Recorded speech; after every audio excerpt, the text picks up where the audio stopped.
Hello everyone. तो आप सभी का हमारे चैनल में फिर से बहुत बहुत स्वागत है।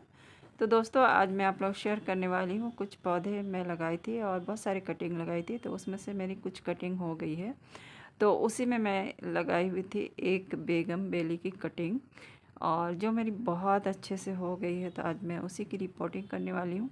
तो इससे पहले मैं आपको दिखा दूँ दोस्तों कि हमारा कटिंग कैसा चला और उसके साथ क्या क्या हुआ और मैंने कैसे कैसे इसे बचाया।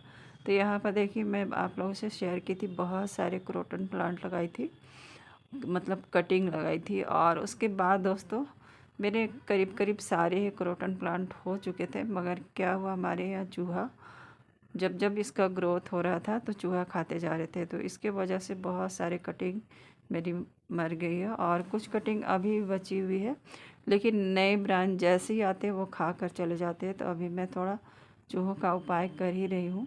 और जो हार्डी प्लांट होते हैं, जो जहरीले प्लांट होते हैं दोस्तों, जैसे ये वाला है, तो इसे वो नहीं कुछ भी करते। तो जो कटिंग उन्होंने नहीं किया है बर्बाद, वो मेरे बहुत अच्छे से चल रहे हैं, छोटे डब्बों में भी। लेकिन जो भी क्रोटन के प्लांट, पता नहीं उनको बहुत पसंद है, और नए ब्रांच जो निकलते हैं तो उन्हें वो खाई जाते हैं। देखिए, गुड़हल का पौधा भी मेरा ठीक ठाक चल रहा है, और इधर हमने और एक क्रोटन प्लांट लगाई है। तो इसमें भी जैसे ऊपर में नई सी ब्रांच आती है वो खा कर चले जाते हैं। तो इस वजह से मेरी बहुत सारी कटिंग मर चुकी है। और देखिए, यहाँ पर मैं लगाई थी, तो ये है मनी प्लांट। तो इसे भी वो बर्बाद नहीं किए हैं, शायद उनकी नज़र नहीं पड़ी होगी, नहीं तो इन्हें भी खाते हैं। और इधर देखिए, हमने लगाई ड्रेसिना का प्लांट।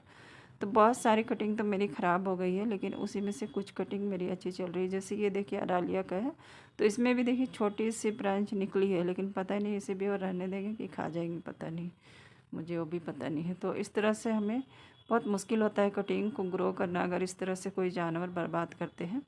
तो देखिए, यहाँ पर बिगोनिया, इसे भी मैंने बहुत बार इधर उधर छुपाया है, हर दिन इसकी जगह चेंज करती हूँ, तब मेरे कटिंग बचे हैं। नहीं तो एक था, मैं जो हाइब्रिड लगाई थी इफोरबिया मिली, तो उन्होंने उसे भी बहुत ख़राब किया और वो भी मर गया मेरा। लेकिन ये देखिए, ये बेगमबेली की कटिंग है जो मेरी बहुत अच्छा ग्रोथ कर गई है। तो इसे मैं क्या करती थी, हर दिन अलग अलग जगह रखती थी। तो इस वजह से इसे मैं बचा ली, नहीं तो अगर उसके हाथ में पड़ जाता तो ये भी वो खा जाते हैं।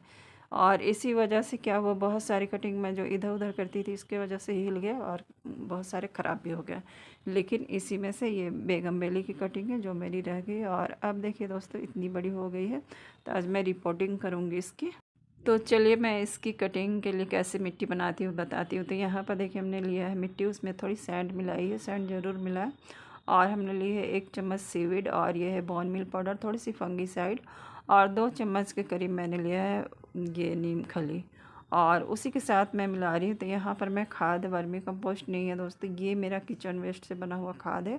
और किचन वेस्ट का बना हुआ खाद मैं कहूँ तो वर्मी कंपोस्ट से भी स्ट्रॉन्ग होता है, क्योंकि इसमें कैल्शियम वगैरह सारे कुछ मिले होते हैं, क्योंकि मैंने उसमें केला, अंडे के छिलके सारा कुछ डाला है, तो इसलिए ये ज़्यादा अच्छा है। और यहाँ पर हमने गमले लिए हैं, तो नीचे होल बनाया है, उसके ऊपर टिकरी वगैरह रख दी हूँ, और उसके ऊपर मैं कपड़े रख रही हूँ। और अब चलिए, इस मिट्टी को मैं मिला लेती हूँ, और अच्छे से मिलाना है मिट्टी को, उसके बाद लगाना है। और इसके लिए भी मिट्टी एकदम वेल ड्रेन ही बनाए दोस्तों, क्योंकि कभी भी गमले की मिट्टी में पानी जमता है तो हमारे पौधे की जड़ें ख़राब होती है। और दोस्तों, मुझे लगता है इस पौधे को लगाए मुझे 2 महीना हो गया है। तो आप बहुत जल्दबाजी ना करें, अगर कोई भी कटिंग लगाते हैं उसकी रिपोर्टिंग करने में। और इसमें मैं 4-5 कटिंग लगाई थी, लेकिन देखिए अभी मेरी 2 कटिंग तो बिल्कुल ही सूख गई है, और 3 कटिंग मेरी चल रही है। लेकिन उसमें एक छोटी कटिंग, तो चलिए मैं निकाल के दिखाती हूँ। देखिए यहाँ पर, हालांकि जड़ें यहाँ पर दिख रही है, देखिए ये वाले में भी, लेकिन मैं निकाल के देखती हूँ। देखिए, इससे जब मैं कट कर रही हूँ तो वहाँ पे वो मरा हुआ है, सूखा हुआ है, तो इसमें ये मेरी नहीं चली है।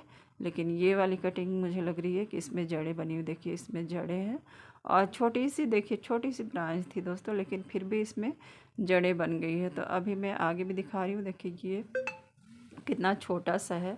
मैं ऐसे ही लगा दी थी कि पता नहीं होगा कि नहीं, लेकिन देखिए ये हो ही गया है। तो इसे भी मैं रिपोर्ट करूँगी। और चलिए, ये वाले निकालती हूँ। तो ये तो बिल्कुल भी जड़ नहीं है, पूरा खाली है, ख़राब हो गया है। तो देखिए, मेरी 5 कटिंग में से 2 ख़राब हो गई। और देखिए दोस्तों, संभल के करना चाहिए, इसमें कांटे होते हैं, जैसे मेरे हाथ में चुभ गया, तो थोड़ा सा कांटों वाली चीज़ों को संभल कर करें। और अब देखिए दोस्तों, मैं चाहती हूँ कम से कम इतने सारे प्लांट में एक प्लांट मेरा ऐसा निकल जाए जो मेरा हो जाए। तो चलिए मैं निकाल रही हूँ। देखिए ये वाली कटिंग, ओह ये देखिए इसमें से पूरी मिट्टी हट गई और इसमें जड़ें बनी हुई थी दोस्तों, लेकिन जड़ें सारे हट गई है और लेकिन ब्रांच आप देखिए निकला हुआ है। तो मैं देखती हूँ कि वो लगेगा कि नहीं, लेकिन ये एक मेरा मेन प्लांट है। अगर ये प्लांट मेरा अच्छा से चल गया तो मुझे लगेगा सबसे अच्छी बात है।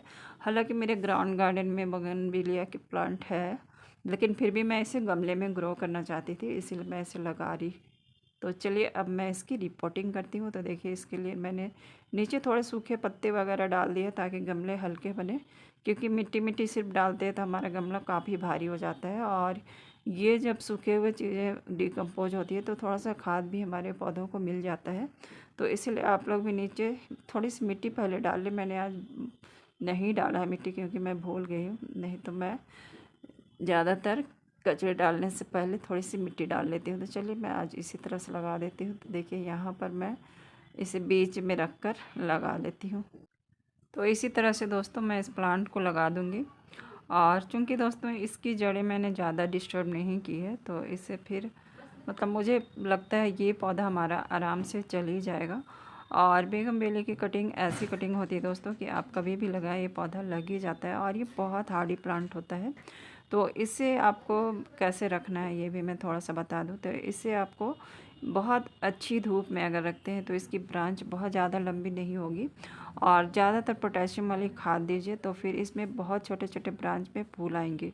तो ये दो काम अगर आप करते हैं तो आपके पौधे में, छोटे छोटे पौधे पे बहुत अच्छे से फूल आएंगे। और अगर आप छाया में रख देते हैं इन पौधों को तो फिर देखिएगा इसकी ब्रांच ही खाली लंबी लंबी होगी और इसमें कलियाँ फूल नहीं बनेंगी।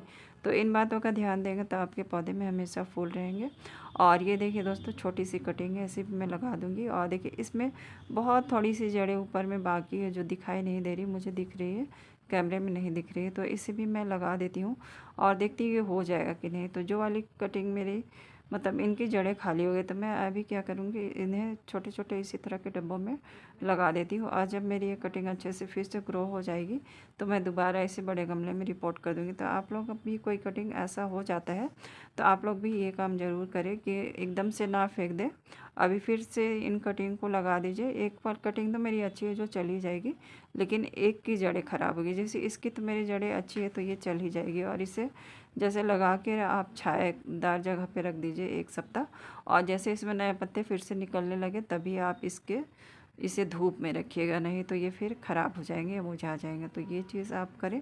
तो देखिए मैंने इसे भी लगा लिया छोटे ही डब्बे में और इस कटिंग को भी मैं लगा लेती हूँ। देखिए दोस्तों हमने सारी कटिंग को लगा दिया है और अब इसमें अच्छे से मिट्टी में पानी डाल देना है। और देखिए दोस्तों मेरा पौधा में मतलब मिट्टी कितनी अच्छी बनी है कि सारी जैसे ही पानी डाल रही हूँ आराम से पानी में बाहर आ जा रही है। तो मिट्टी ऐसी ही बननी चाहिए कि गमले में बिल्कुल ही पानी ना रुके। और एक चीज़ और बताऊंगी दोस्तों कि गमले में आप ड्रेनेज होल ज़्यादा बनाएं। जैसे 1-2 होल बनाते, 1-2 होल मत बनाइए, 4-5 होल बनाइए, थोड़े बड़े बनाइए। तो इससे गमले में पानी बिल्कुल भी नहीं रुकेगा। और ये देखिए दोस्तों इस पौधे को तो मैं पूरे धूप में रख दूँगी 1-2 दिन, लेकिन छाया में रखूँगी। और ये दोनों पौधा मैं 1 सप्ताह ज़रूर छायादार जगह में रखूँगी। जब इसके ब्रांच आने लगेंगे तभी मैं इसे धूप में रखूँगी। तो ये थी हमारी आज की छोटी सी जानकारी दोस्तों। अगर वीडियो अच्छी लगी हो तो एक लाइक ज़रूर करिएगा और अपने घरों में भी इसी तरह पौधे लगाते रहिएगा। Thank you.